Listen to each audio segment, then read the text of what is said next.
Okay, got a great question. I did a video about this before, but I'm going to expand on it a little bit now because the question was very specific about caffeine and coffee and using it for fat loss and using it for muscle building. Okay, I'm going to go into this one pretty quickly because I have talked about in the past about how caffeine works and I've taken it from both sides. Caffeine is literally the best Jekyll and Hyde for building muscle and burning fat that you can use in your body. So Jekyll and Hyde being it's fucking awesome or it's really, really bad. So your timing and everything is key for caffeine. What happens when you take caffeine? Caffeine is obviously a stimulant, one of the world's most fucking popular stimulants. But what happens when every time you take caffeine, you get a stimulation of the adrenal glands and you get what's called a fight or flight response. Your fight or flight where your body goes into fight mode, or flight where it'll shuttle off and you're afraid. But it basically puts into that fight or flight mode. So that's why sometimes when you take a cup of coffee, you're like, you can get anywhere from, oh yes, ready to go attack life, to fucking really, really jittery and all fucked up. That's what caffeine does. So depending on the dose you take and the form you're taking it in, it's going to have that effect in the body. So timing is really, really important. If you're trying to lose body fat, caffeine can be one of your most potent fat burners that you use.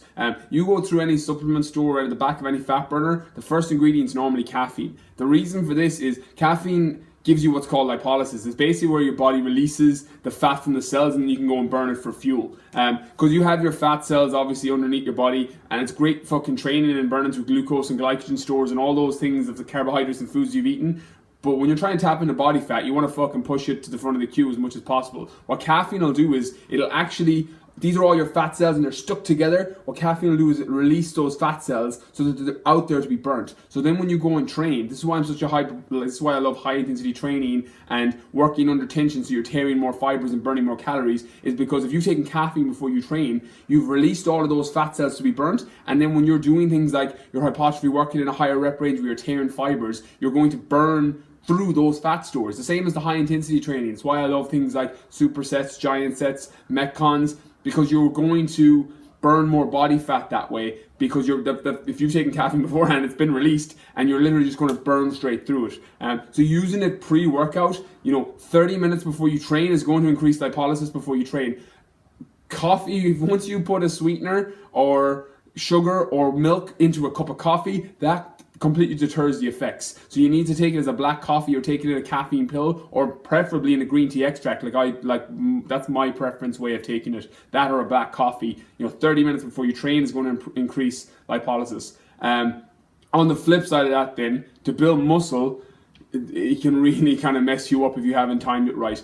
Caffeine before training is brilliant. It does put you into that fight or flight. It'll release lipolysis.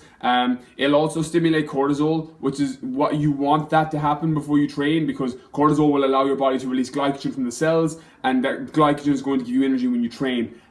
So that's fine. Like, it's funny because people are like, oh, cortisol, stress is really bad. Yeah, it is. And cortisol is bad, at certain times. But the reality is you need it to happen around training, because cortisol is what allows your body to release glycogen from the cells so that you can burn through it. That's what gives you energy. So in that sense, it's fine. It'll support your training. What I've seen, the biggest mistake I've seen, is people taking caffeine either intra-workout or post-workout. All you have to do is think about this one logically. If caffeine is stimulating a fight or flight response and it's giving you all those heightened, when you go into fight or flight, all your normal rest and digest system, your digestive systems, all the other things that your body needs for recovery, gets basically temporarily shut off because your body's in fight or flight. This is an evolutionary thing that was designed in us, that kept us alive thousands of years ago when a fucking saber-toothed tiger was running after us. That fight or flight response. When a fucking tiger's running after you, you don't need to fucking worry if you're getting fucking 30 grams of carbs in your next meal. So that's where the fight or flight response came. But the reality is, when you're taking it into workout or post-workout, particularly having a cup of coffee or caffeine post-workout, or after you train, your body is in full recovery mode. It's literally in what's called rest and digest mode. It's where you've torn all those fibers training and your body needs to repair from it in order to increase your metabolism so you can get that repair, you can get that fat loss, you can repair that muscle, repair the fibers so that you're able to come back out of, your body's in homeostasis, where it's like at that level par. When you train, you move it out of homeostasis, and your body's constantly trying to get back there. So what happens is it needs to repair those fibers as fast as possible to get you back to balance or homeostasis. So when you take caffeine, you knock that whole system out of whack.